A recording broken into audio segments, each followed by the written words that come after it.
Welcome to the stress outlet. That right there is Coyote Rock. G and I walked farther today. We didn't plan it. Well, rarely do we plan anything in the morning. Truthfully, inspiration just kind of comes to us. I also don't usually make 4 reels at a time. Only when I'm on fire with inspiration and passion, which I have to give the amazing Tony Robbins the credits for because, oh God, I love that guy. So this is also apparently, according to the caretaker, a big source of bear food. I think we usually see them when we're closer to 6. We're in the 7s now, and it's bright and sunny. It's not usually when you see them, but who knows? Anyway, that really is Coyote Rock. That's the name. This really is Coyote Meadow.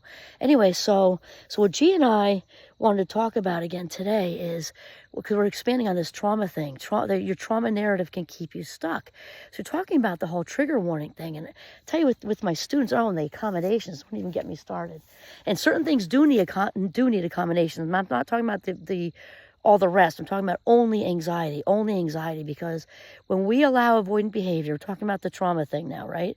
When we talk about the trigger warnings, and I have the students say, oh, I need a trigger warning about it if you show a movie. I actually had a student once be triggered by, we're doing a brainstorm because it was a different class. Was it Minecraft? It might have been. Anyway, we're talking about anxiety and depression, which is part of the whole, we don't do all the positive without addressing, the mental health struggles and anxiety, which anxiety and depression is most of what we talk about as far as that in the class.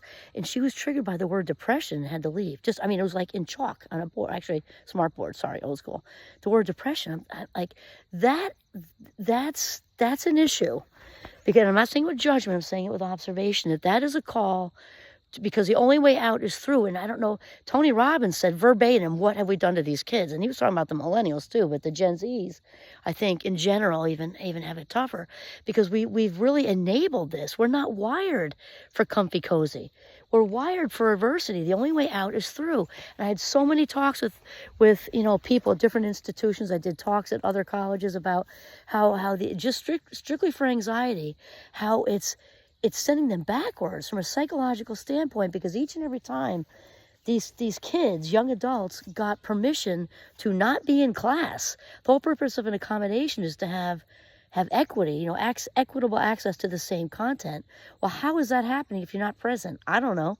You're allowed to leave, which disrupts the whole class, and it's just enabling. Each and every time, they were headed to class, and then, oh, no, I'm nervous. Well, and then you go back. Again, I'm not saying with judgment, I'm saying it's just a psychological fact. You made it then tougher to walk across campus the next time. So in our context here, it's the same with the